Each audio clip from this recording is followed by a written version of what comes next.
Amy, let me tell you about a magical place that is so exactly designed to be enclosed space, year-round fun for the whole family that I bet you already know what I'm going to say before I even say the name. Let's say it together on 3. 1, 2, 3.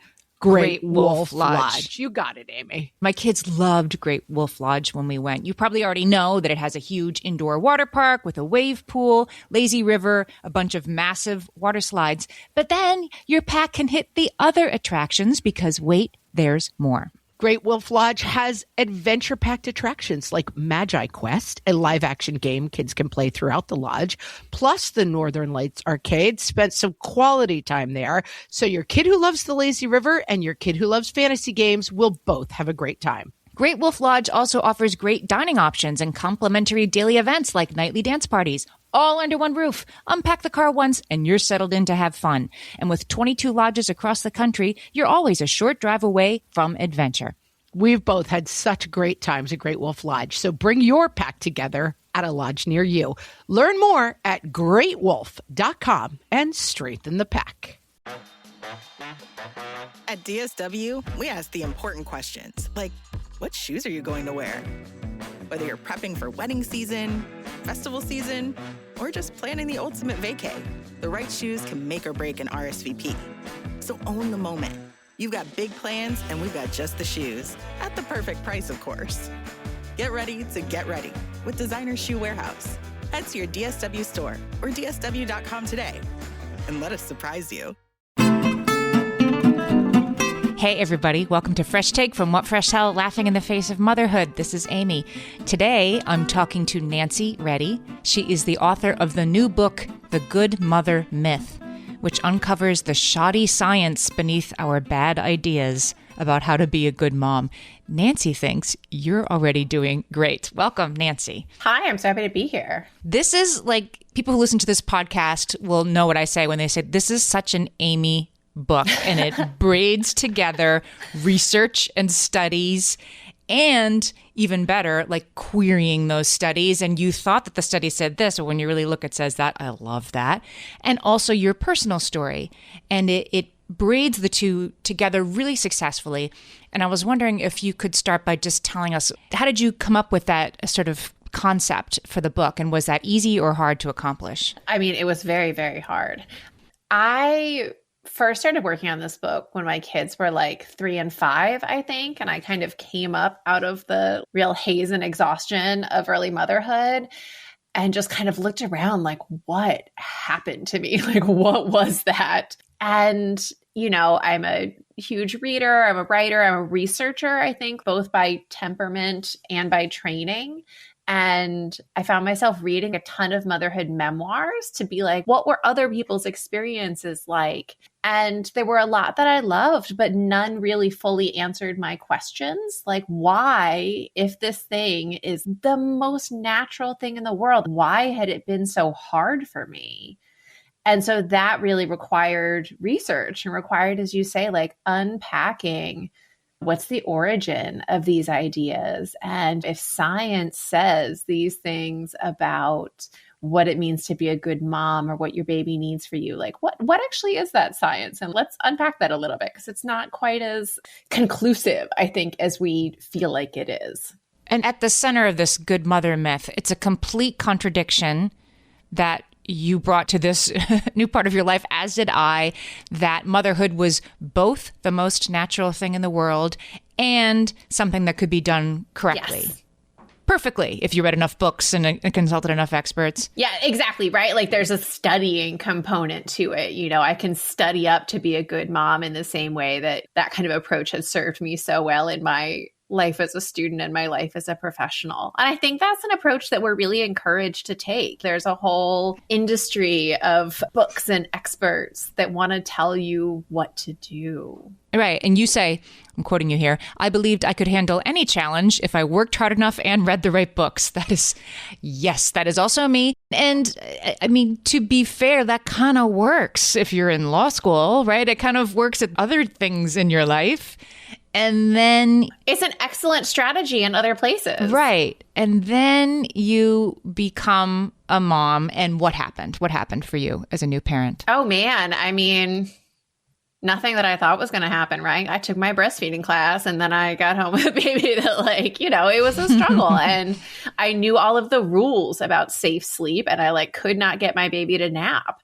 It just really shook my sense of myself as being good at things because I had this little person now who did not want to go along with my plans, did not share my vision of what our day was going to be, which I think really highlights the difference between, say, going to law school or doing a PhD program, which I was doing at the time, and mothering or caregiving, which is that you're engaged with another person. I think that all of those rules and my faith in experts and research got in the way of my understanding that this is another person. This is a relationship. And my job here is not to get him to follow a schedule, but to get to know him and to learn together how to do this. But it was tough. It was a really tough first couple of months. And you and I had that in common as well. My first child was similar to yours, screamed constantly.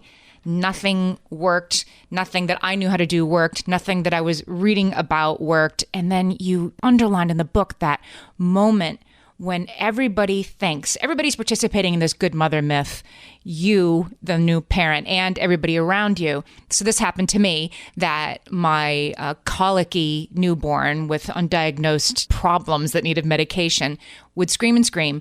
And as soon as he started to go, whoever was holding the baby would say, "Oh, he wants his mommy," and hand him right back to me. And after I had gotten 20 seconds off, right? "Oh, he wants his mommy," making themselves feel better. She'll know what to do with this demon child that's screaming. And of course I didn't. And I want to be "No, I don't know what to do. Please don't give him back to me. Please, you hold him while he cries for 10 minutes. But everybody was participating in this. Yes, but you have a magical knowledge. Yes. That only you can possess. And it's a lot of these ideas, I think, are so deeply ingrained that it's hard to even kind of challenge them, because I just believed that I would, that just by virtue of having been the person to give birth, I would automatically know what to do. And when it didn't work that way, it felt really bad. Right. I had a moment years later when my best friend had her baby and my own kid. I'm trying to think. It was 4 maybe at that point, my younger kid. And so I was years out of the baby stage at that point. And I remember going over to her house, and he was little and she was just worn out and he was crying. And she was like, "I just can't take him. I just can't hold him anymore." And I remember picking him up and I was kind of I haven't held a baby in a while. I don't know if I know what I'm doing. What if I can't get him to calm down? And then realizing, oh, this is fine. It's not fun to hold a crying baby, but when it's not your baby and you're not kind of biologically and hormonally attached to them, it's not like a full body emergency in the same way that I experienced it with my own kid. And he cried for a while and then he stopped. And it really made me think man, it's kind of the opposite of this mythology we have that the mother automatically knows what to do. Maybe the mom is sometimes especially ill-suited to handle the additional stress of a crying baby on top of everything else. It just was such a reminder to me of how much we all need help and that that's not a failing to be this, I cannot hold this crying kid anymore. Somebody else needs to take care of him. The new mother is not really any better at this than anybody else, but everybody... That feels incredibly subversive to say, but I think it's true. Yes. And everybody around you participates and no, but you're the only one who can do it. And then there's another twist of the screw here you talk about in the book, that a good mother wants to do this herself. She wants to do it all on her own. Exactly, right. If you're not thrilled. And I do think that some people genuinely experience the early baby stage this way. But I felt so much of the messaging I was getting from women that I knew, and especially women that I knew, but online, were writing these things about, "Oh, I just love to, when he's napping, I just sit and stare at him and I just love him. And this is all I want to do." And that wasn't what I felt, right? I was I want to be reading a book. I have a dissertation to write. I want to go hang out with my friends. I didn't. I loved my baby, and I shouldn't have to say that, but I always feel I need to clarify that. But he wasn't actually the only thing that I cared about. And that was surprising to me. And that's another thing that I identified with, this sort of rush to be like, I'm fine. It is the same as before. It's just with a baby. Exactly. But the baby naps and I'm just going to get this dissertation done during nap time, right? That I think many of us can identify with that, like nothing has to change. And of course, everything has changed. And so then it's something else that you end up feeling bad about, that your focus and your brain power isn't the same on 1.5 hours of sleep as it was a couple of months ago. It's amazing how like every one of these kind of myths and bad ideas that we're talking about coming back to like, and that's another reason why new moms often feel bad, you know? Right. So all of this comes to bear, I'm going to quote you again here, in this idea that their mother's love, which is going to happen as soon as the baby comes, like it's just going to drop from above in the recovery room, right? That you're going to be just downloaded with the program of magical love, that's going to happen. And that we participate in that myth, and certainly everybody around us participates in that myth. You say this is a way to draft us into an enormous amount of unpaid and undervalued labor for, 18 years or more. Right? Yeah. Right. Yeah. You're going to know how to do it. You're just better at it. You're the only one who really knows how. You want to do it more. You actually don't want any help. You want to do it all yourself, don't you? And you think that if there's any part of you that is saying this doesn't ring true for me, that there's something wrong with you instead of something wrong with that idea. Yeah. I think especially for new moms who are partnered with men, that becomes such a dividing line. Even if, and there's research that bears this out, even if you had a pretty kind of egalitarian marriage, once you had a kid, unless you really consciously push back, I think, against that idea that the mom just knows what to do. The mom does a lot at first and then she kind of keeps doing it. It's really hard and really complicated. I mean, interestingly, some of the people that I know who were able to keep up more egalitarian strands in their parenting were people who had really complicated situations. Like I had a good friend who had triplets, and I think she just was like, there is no way actually that I can do all of this. And so like her husband was there, her mom moved in with them for a while. And I think because the care of 3 babies was so clearly too much, it forced them to talk about caregiving differently. But also the care of 1 baby is too much for one person, Right. Right. And even if you and your parenting partner are very much on the same page or want to be, you say, what would help have looked like from you tell this very relatable story in the book of you're with the baby in the middle of the night, you're completely over-attuned to every snuffle coming from the bassinet right by your bed, and your husband gets up to go to the bathroom and comes back and puts the covers over him and goes back to sleep. And the waves emanating off him of, I only worry about my own needs in the middle of the night. I'm not going to check on the baby while I'm up. Like it wouldn't occur to him to do that. And it's not because he's a bad person. It's because it wouldn't occur to him to do that. How do you even begin to rewrite that script? I mean, literally, what would he have done? Like I was sitting with the baby nursing. I didn't, it's really hard, I think, to share the work of really early parenthood because especially if you're nursing, right? And I do. And I also know people who have been like, nope, we are not doing that. Or we're going to bottle feed a couple of feeds as a way of being really intentional. But I think that you have to do a lot of really deliberate pushing back against cultural narratives if you're not going to fall into that trap of kind of the mom doing it. And then the mom's the one who knows how to do it. She's the one who's attuned.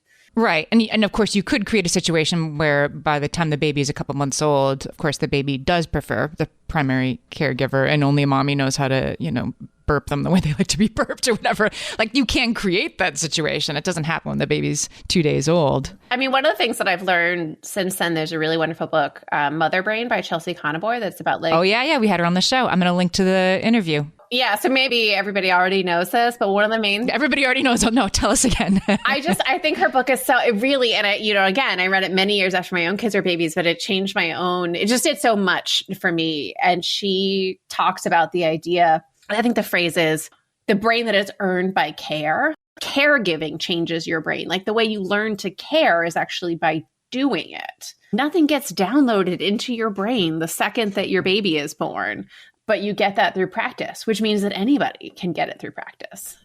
I'm talking to Nancy Reddy. She is the author of the new book, The Good Mother Myth, and we'll be right back. Hellions, it's time for some spring cleaning, and I don't just mean the coat closets. Doing your financial spring cleaning can actually be super easy when you let Monarch do your financial spring cleaning for you.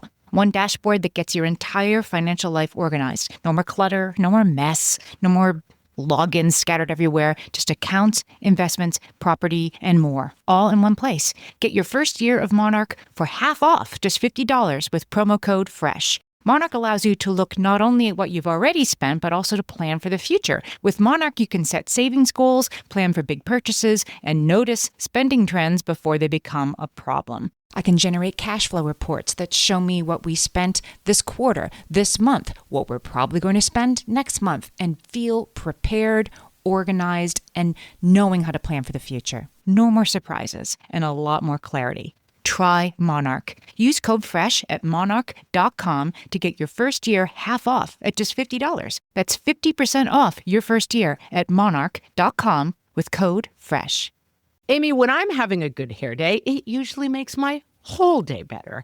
And that's why on every day, I'm taking Nutrafol. Nutrafol is the #1 dermatologist-recommended hair growth supplement brand. And it's the #1 hair growth supplement brand personally used by dermatologists. Nutrafol's hair growth supplements are peer-reviewed, NSF certified for sport, and clinically tested. Nutrafol offers multiple formulas for men and women, tailored to different life stages and lifestyle factors, so you get support that's actually right for you.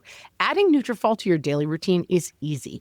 Order online, no prescription needed, with automated deliveries and free shipping to keep you on track. Let your hair be one less thing to worry about. See visibly thicker, stronger, faster-growing hair in 3 to 6 months with Nutrafol. For a limited time, Nutrafol is offering our listeners $10 off your first month subscription and free shipping when you visit Nutrafol.com and enter promo code LAUGHING. That's Nutrafol.com, spelled Nutrafol.com, promo code LAUGHING. All my kids learned to swim when they were little. It was super important to me that they be confident and safe in the water.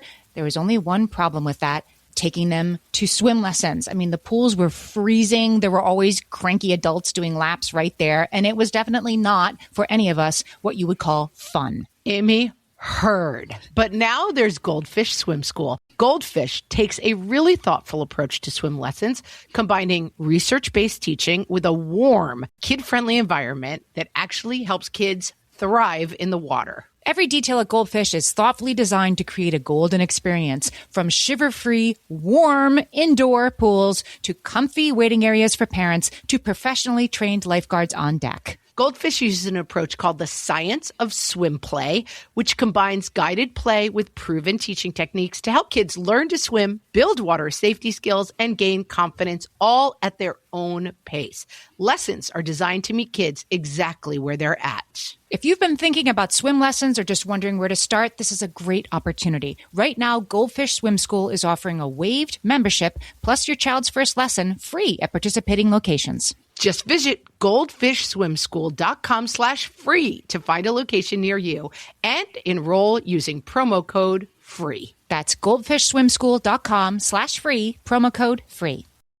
So Nancy, let's talk about where these ideas have come from. Let's get into the research. The research that underpins most of these ideas, most of the good mother myth, who a good mother is, what she gets to do, are 75 years old, I found reading this book. I was somewhat familiar with the sort of main bodies of research that are in this book, but walk us through how tied these may be to their time and to the person creating the theory. Sure. So I really tie our present day kind of mythology around motherhood to the post-war period immediately after World War II. And in part, it feels like this moment in American history that could have been really revolutionary. It could have been radical. During the war, there were women who were working. They were going to state-supported childcare, which how many years later we still don't have. And there was a real urgency once the war was over and male veterans returned to get men back in the workforce and kind of get women back home. There was a lot of anxiety about what's going to happen to marriage, what's going to happen with gender, what's going to happen to the economy if women have taken men's jobs. And so the science that emerges around that time and that really gets a lot of circulation, that's very popular with the media, all ends up kind of reinforcing this message that what a baby really needs is the undivided attention of one primary caregiver who better be the mother. And that also mothers will find that totally fulfilling, that it's the kind of natural destiny of every woman. And so I got sucked into the research through Harry Harlow, who was a psychologist at the University of Wisconsin, which is where I went to graduate school. And he did these studies that probably anyone who's taken an intro psych class, the pictures probably are still haunting your brain because they're so upsetting, with these baby monkeys who he raised in these cages with surrogate mothers that were either wire or terry cloth wrapped in wire. And he was trying to figure out, what do babies really need? How important is feeding versus comfort? And what he found with those studies is that actually comfort is even more important than food, that the babies would cling to these terry cloth mothers for hours and hours and hours a day, even when their food, like their formula, came from the wire mothers. So it was either a wire mother giving formula or a wire wrapped in terry cloth mother giving formula. But the monkeys with the wire mothers would sort of eat and then drop off, but the ones with the terry cloth mother would sort of cling there all the time. Yeah, there are a couple of different experimental conditions, but no matter which mother was the one who was doing the feeding, it wasn't the food that the babies were attached to. It was the feeling of comfort, having something soft. They were also warmed, having something soft and warm to cling to. So what was the what's the conclusion that you're taught in your intro psych class? Yeah. So the argument, and it was an important finding at the time. So the argument was that what a baby needs isn't just to have his technical biological needs met. It's not enough to just feed a baby. You have to also, Harlow called it love, which I find really beautiful, actually. Like, he's a very old school psychologist. He started his career studying rats, but he really believed he was studying love. So he believed that what he had found was that these babies loved their cloth mothers and that they felt loved when they were clinging to them and feeling comforted. He did these wild studies where they had like a scary teddy bear that would make these clapping sounds. They're really creepy looking if you watch the videos. And they would put them in the cage and the babies would run around and then go back and cling to their mother. And it looks like love. It looks like the babies are being comforted by their mothers. And so Harlow, and then of course lots of journalists, were really quick to leap from these baby monkeys to what that meant for human mothers. That like the image of a human mother should also be someone who was, he says, soft, warm, patient, available 24 hours a day. That was what a human baby needed from their mother too. And did attachment theory, which is a different researcher, but did that come out of these studies? Was that sort of where that began? Yeah, very much so. So attachment theory is really founded by John Bowlby, who's a British psychoanalyst and psychologist. And he, along with Mary Ainsworth, developed attachment theory, this idea that a child's relationship with their primary caregiver sets the stage for the whole rest of their life. And Bowlby had been working originally with children in England who were homeless, who were orphaned, traumatized by World War II. And he was doing studies on the kind of psychological health of those children. And a lot of that research kind of came under fire. People thought that he was being a little too loose with his sample sizes and that his research wasn't actually all that rigorous and it wasn't saying necessarily what he thought it was. And he found out about Harry Harlow's research with the cloth mothers and visited his lab and was like, yes, these monkeys prove the thing that I have been trying to prove about human mothers. And so they worked together a lot and really bolstered each other's careers and were able to circulate these messages about monkey mothers and human mothers. And the crazy thing about John Bowlby, among other of these post-World War II male researchers, is that they were complete Downton Abbey parents in their own lives, right? Like, do as I say, not as I do. They kind of see their kids once in a while. So were you surprised? Did you know that, or did you discover that when you were returning to this research? I will say, it took me a long time to really think about. When I was working on the book, and for a long time into working on the book, I was thinking about these researchers and the ideas they had studied. And I, knew a bit about their personal lives from reading biographies and things.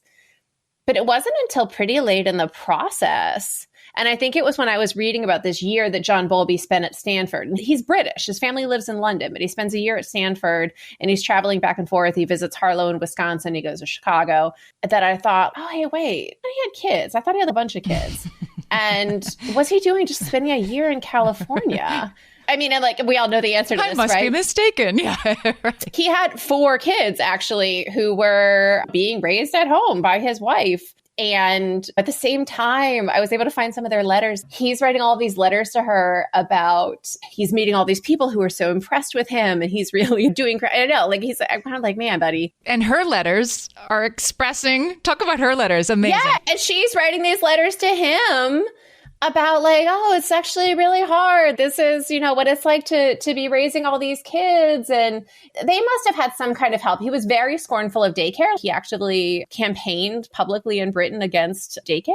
So they weren't like sending their kids to daycare, but I do think that they had a nanny or something. And she writes in her letters about, when the nurse comes in, when they have a new baby. So she had some help. It wasn't literally like just her with the 4 kids alone. But I mean, there's this incredible irony doesn't even feel like a big enough word for these men who devoted their lives and their research to telling women how to mother and that they could do it this way and it would be easy and natural and pleasurable, who not only didn't really raise their own kids, but also refused to listen to their own wives who were telling them like what motherhood was actually like. They wanted to listen to the cloth mother monkey more than the letters they were getting in the mail. Like, this is really difficult and I'm struggling. Right. They just ignored that and they're on the Yeah. Like, no, honey. No, you're great. Like, And so there was also in his case, the bias of his own childhood, which was, I think you say in the book, pretty miserable, that he was, I think, raised in an institution.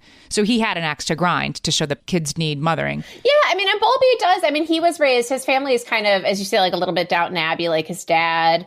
They were not quite royalty, but they're adjacent to it. And he's raised in a family where I think he sees his father like once a week on Sundays. He's raised by nannies. He sees his mother for an hour, like at tea time. And the nanny who raised him left the family when he was 4, which seems to really have been traumatic for him. That's genuinely was the loss of his primary caregiver. And he talked about that throughout his life. And that to me really feels like I'm sure that genuinely was traumatic. I'm not poking any fun at that. But I think that undergirds a lot of his research in a very personal way. And my argument is really like there's a wide range between never leaving your kid with a babysitter, like not having any interests outside of raising your kid, being totally available to your kid all the time, and leaving the home entirely and like never seeing your kid. Like there actually is there's a spectrum of approaches to caregiving that Bowlby seemed to not see or be interested in. And it seems in like his research and the experiment, the cloth monkey experiment, have the same flaw, which is couldn't it be some cages have a wire mother giving milk and some cages have a wire mother giving milk and a warm cloth monkey daddy that's just kind of there and available? Yes. And would the monkeys cling to that? I think they probably would, right? But that the idea that it just never occurred to them to study in their research what the presence of a loving figure that doesn't breastfeed would mean. There's one really fascinating moment towards the end of Harry Harlow's first talk about his cloth mother research that kind of gets just set off to the side. Like it's not discussed as central to his research, but he says basically, because my research shows that nursing is not actually the most important thing, but contact comfort, being physically available and comforting your baby. It turns out that men are just as well equipped to do this work as women are. Like anyone can be a mother is how a journalist talks about it. And it's like he has this one moment of really radical, like my research shows this isn't actually about gender, that no one picks up or like pays attention to. But imagine if in 1958, someone had seized on that message, Actually, dads, you can do just as well as a mom. But that kind of gets left out of If somebody could have proven that it was crucial to have a parental figure. My dad grew up, his dad died at a young age, and this was in the 50s. And his mother, he got involved in the Boy Scouts because his mother, my grandmother, knew that it was very important to her that he have a male parental influence in his life. So it was present, but it was in a very like pat you on the head kind of way, I suppose. So it was envisioned as being part of the picture, but once a week on Sundays maybe was enough. I mean, but I love that as an example of like, how do we build a community around our kid? And I think even for people who do have 2 parents, we actually all need more than that, right? And whether it comes through Boy Scouts or extended family or friends who pitch in and are part of your kids' lives. We actually all need more adults to be involved, I think, in our kids' lives than just whoever's actually living in the house and raising them. That's a really good point. And so often, I think what we leave out is like, we shouldn't expect mothers to do it all. And so everybody else has to start doing more. But we forget to underline, because that would be better for you too, let alone the kid. Right? Like, it actually is good for everyone. I think it's so good. It's good for everyone. Yeah. Yeah. I have a dear friend who I write about a lot in the book, who really has been very important to our family and very important to the kids. Anna, she and her husband are still very good friends of ours. And seeing her relationship with my kids develop over time, she just sees them differently and she notices different things about them. And that's been so important, to see just like another adult who really has an investment in my kids. And I think that's really good for them to feel really seen by someone who's not their parent, but is a very important adult in their life. I love it. I'm talking to Nancy Reddy. Her new book is The Good Mother Myth, and we'll be right back. My favorite skincare products actually feel more like self-care, like they're so nice to put on and they smell so good that I'm actually happy when I get to that part of my day. And I swear that is how I feel about Osea's anti-aging body balm. Amy, you are usually the lotions and potions queen on this podcast, but I have to say, hard agree. Osea's anti-aging body balm is a liquid silk body balm that combines the lasting hydration of a lotion with the firming power of a serum, leaving skin smoother and firmer. This body balm is clinically tested and designed to deliver visible results you can see and feel. So we've gotten to use this product for a couple of months now, and I swear I have really noticed firmer and smoother skin, like on the back of my hands. It's like getting a mini spa treatment from head to toe. Get a spring-worthy glow with clean, clinically tested skincare from Osea. And right now, we have a special discount just for our listeners. Get 10% off your first order site-wide with code FRESH at OseaMalibu.com. That's 10% off your first order with code FRESH at OSEAMalibu.com. Hey there, I'm Kendra Adachi, and my show, The Lazy Genius Podcast, helps you be a genius about the things that matter and lazy about the things that don't, and you get to decide what matters. I'm not here to tell you what to do. I'm here to give you a new way to see. Episodes of the Lazy Genius Podcast are full of compassionate time management tips and permission slips to do what makes sense for you. New episodes drop every Monday. Follow and listen to the Lazy Genius Podcast on the free Odyssey app or wherever you get your podcasts. So Nancy, I wanted to talk about one other sort of thread of research that I thought I knew what it said, and it says something very different, which is the good enough mother. So this is what I thought it meant. I thought it meant relax, you're good enough, and good enough is good enough, and you don't have to worry about being more than good enough. You're good. That's actually not at all what its creator was going for. So explain that to us. This always feels so tricky to talk about, because I do actually think what you just said is a pretty helpful message, I think, for a lot of people. You know, don't be so hard on yourself. You're doing great.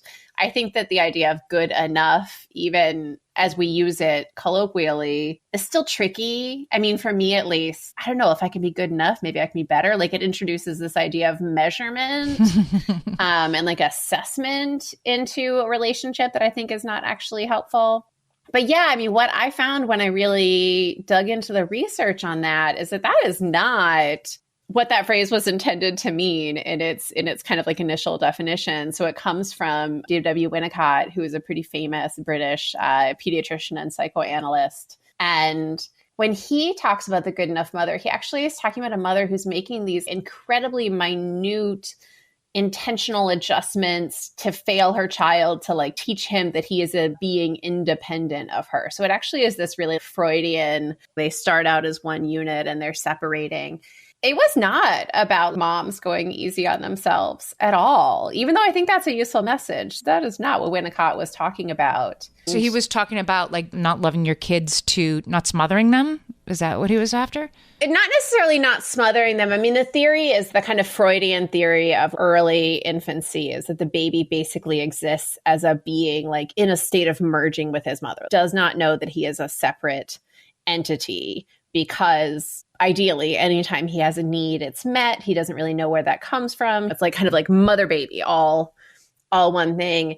And what a baby needs eventually is to individuate, to be a separate being. And so a good enough mother will skillfully and slowly over time fail her baby a little bit, like maybe be a little slower to respond when he cries, maybe not get every single thing right. It's really just like a kind of Freudian concept about a baby's ego development. It's interesting. All these men are thinking about it from the point of view of the baby, not the mother, right? Like, what does this baby me need in this? A better mother. Exactly. I mean, one of the historians of science who I really love, Margaret, talks about that. And she says, in all of this research, all of these men who are ostensibly studying motherhood, the mothers were, quote, the great absentees. They're not people. They're not understood as people in this research. And then there was another part of this good enough mother, I think, that you would take it to mean, I have taken it to mean that we're all capable, right? We're all good enough. Like you're okay. But instead, Winnicott was pretty certain that motherhood was innate for most people, but some people it just was never going to work. No matter what, they wouldn't be good enough. And what kind of people did he include in that? He has this kind of really heartbreaking line where he says something like, most mothers have it in them to be good enough, but some mothers can't be helped. And he doesn't necessarily really elaborate on what that is, if it's something psychologically in her failing that she doesn't have the capacity. I mean, Winnicott really believed that motherhood was the ultimate destiny of every woman. And that even if you were a little bit ambivalent or nervous about it, that you would just get kind of subsumed. That pregnancy and early motherhood were just this, you just be kind of awash in this ocean of love for your baby. And I think he thinks that some women maybe weren't quite capable of giving themselves up in that way. And what I find really troubling about the way that those ideas have kind of seeped into our culture is this idea of selflessness, and that if you are doing it right, you'll kind of stop having a self. And I think it's really hard. I mean, I've thought a lot about maternal mental health, and I think it's really hard if that's what a normal mother is doing. It's really hard to know if you need help. That doesn't sound to me like a pleasant or healthy state of things. No, from the outside, right? Nobody would say you've lost yourself completely is the goal, but then we kind of say that in little ways, don't we?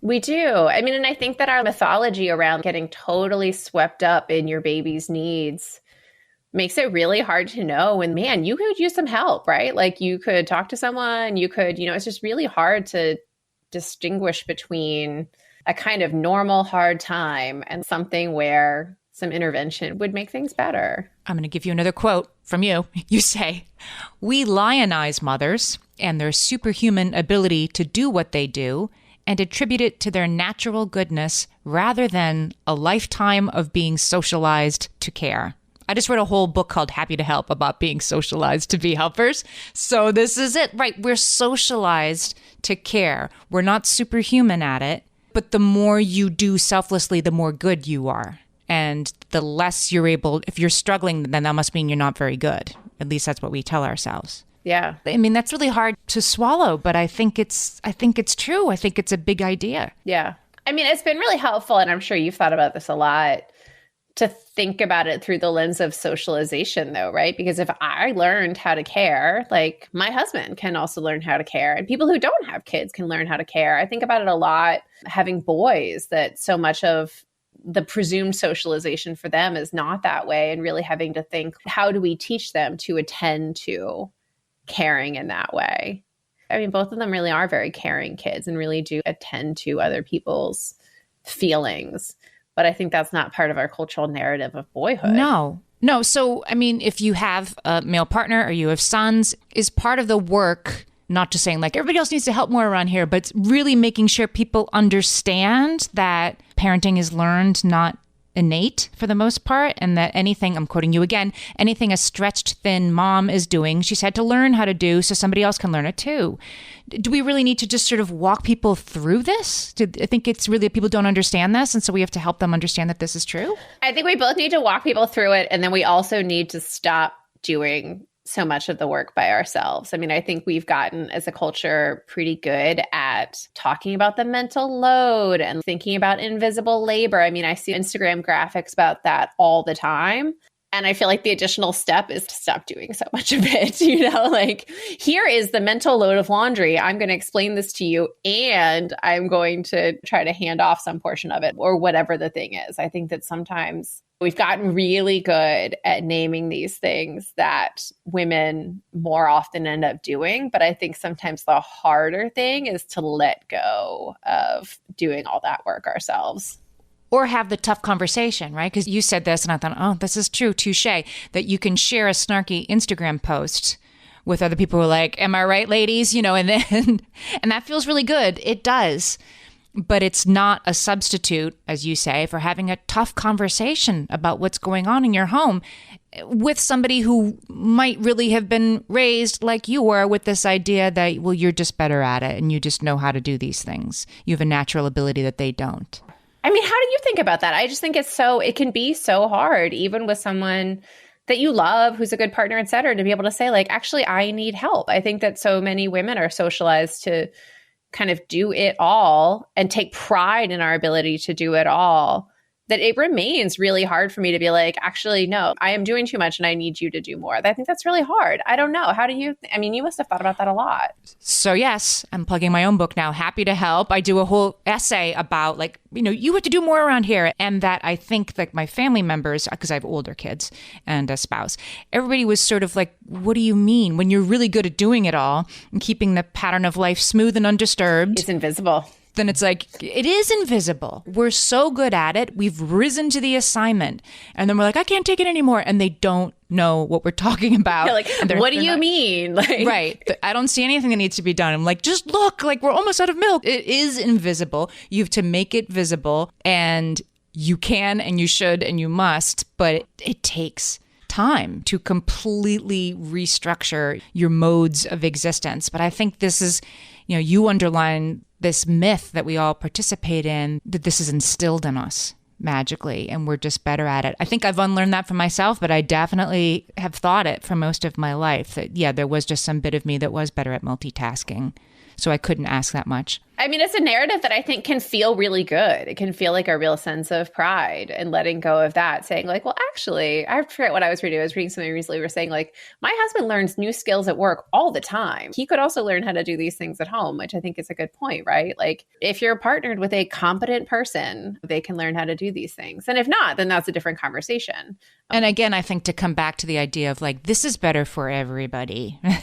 It's great for kids to feel like this parent knows exactly what I need and this parent knows exactly what I need. And the nice lady who takes care of me on Tuesdays and Thursdays, she knows exactly what I need. Like, the more loving, attentive adults our children have in our lives, the better. And their lives, the better. It doesn't all have to be on us. It isn't better if mommy cuts their sandwich. It isn't. So stop buying into that narrative. Yeah. I mean, and that's really the big, I think, kind of like takeaway from the book, right? Is that instead of trying to focus on being one perfect mom who can do everything, what our kids actually need and what we actually need is lots of people who are loving our kids and showing up. I mean, you can tell, guys, I loved this book. It's called The Good Mother Myth by Nancy Reddy. Nancy, tell us about you and your work and the book and everywhere we can find you. Oh, sure. I am on Instagram at nancy.o.reddy, and I also write a newsletter called Write More, Be Less Careful. That's nancyreddy.substack.com. That is especially interested in maintaining a creative practice if you have kids or are doing other kinds of caregiving, and really like making space for your creative work, even in the middle of a busy life. So you'd be welcome to join us there too. I will be subscribing to that. The book is called The Good Mother Myth. I will link to that in the show notes. You can get it wherever you buy books. Nancy, thank you so much for talking to me today. Thank you so much for having me.